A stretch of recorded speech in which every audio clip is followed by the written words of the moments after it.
begin by confessing that my memory. Well, I will begin by confessing that my memory appears to have failed me with regard to the proposals from my Republican colleagues for supervisory consolidation. I do know that the structure we inherited when we took over in 2007 was a little bit more complex than the current one.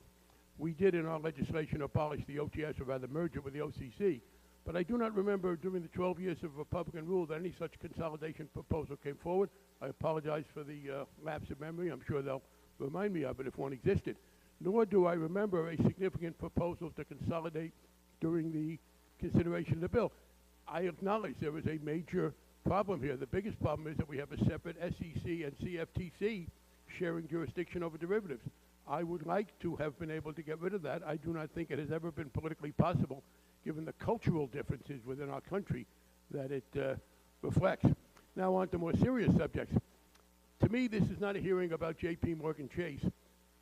They are an example of the larger issue, which is the effort by my Republican colleagues, with help from some in the industry, to re-deregulate derivatives.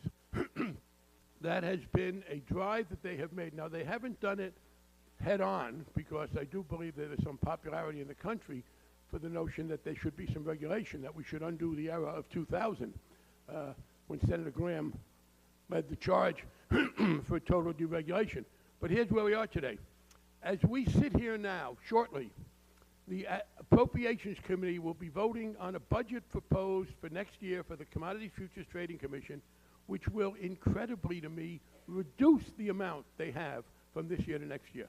So while there is going to be criticism of CFTC for not doing rules quickly enough, for not doing enough at MF Global, for not washing the windows of people's cars and all other things, this Republican majority is prepared to reduce their funding. They will be given by the Republicans $180 million. I stress million because with regard to derivatives, that's the only time it's million and not billion. The Senate, fortunately, has acted to do the full funding, and that's one of the issues. Secondly, as Mr. Gensler addresses his testimony, this committee, over my objection and many of us, voted to exempt from regulation the derivative transactions conducted by the foreign subsidiary of an American institution, i.e. JPMorgan Chase's London operation, AIG, and others. So there are other bills that they have been trying to put forward too. Some take small pieces and make some sense. Some try to lock in what could be done better, more flexibly, administratively. But let's be clear, this is the issue. And the relevance of JPMorgan Chase is that it shows this. JPMorgan Chase is considered to be a very well-run bank. If in a very well-run bank you can get this loss of several $billion, 3 and counting, we're told, in a fairly short period of time, it's an indication of the problems with derivatives. Now, JPMorgan Chase, Mr. Diamond tells us, has a fortress balance sheet. But not every institution has a fortress balance sheet. Some institutions may have a picket fence balance sheet or a chain link fence balance sheet. And yes, we would like all of them to get up there, but we're not all there yet.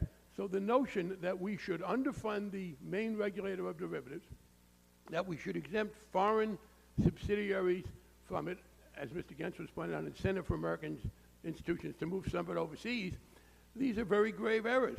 And that's the question. And the very fact that JPMorgan Chase and Mr. Diamond, a very well-regarded chief executive, was taken by surprise on this, it got out of his control. I believe that if you look at the various lines of business of JPMorgan Chase or other banks, you would find that it would be unlikely that this could happen in any other line of business, that derivatives are a particularly complex, highly leveraged, and until our legislation is fully implemented, if the CFTC is ever given the ability financially to do it, obscure. And that's the point. This is an example, and as yes, we're not micromanaging JPMorgan Chase. What we are saying is the fact that Mr. Diamond and this bank were taken by surprise and were lost so much money so quickly in derivatives, didn't fully understand what they were doing, and then, and I think this is relevant, made the choice when they were confronted with a problem not to try to wind the position down, but in fact to expand the use of derivatives so that good derivatives would come to the aid of bad derivatives, multiplying the error. These are arguments for the kind of regulation we need. As I said, it did not cause a systemic problem here, but waiting until it happens in an institution or in a pattern that causes systemic problems would be a very grave error. So I intend to focus on this, and I believe many on our side will, The question is, does this not argue against the proposal to deregulate derivatives? And what we see on the part of our Republican colleagues is a systematic, piece by piece, bite by bite effort to render us unable to regulate derivatives, to go back to where we were before the terrible crisis of 2008. I thank the ranking member.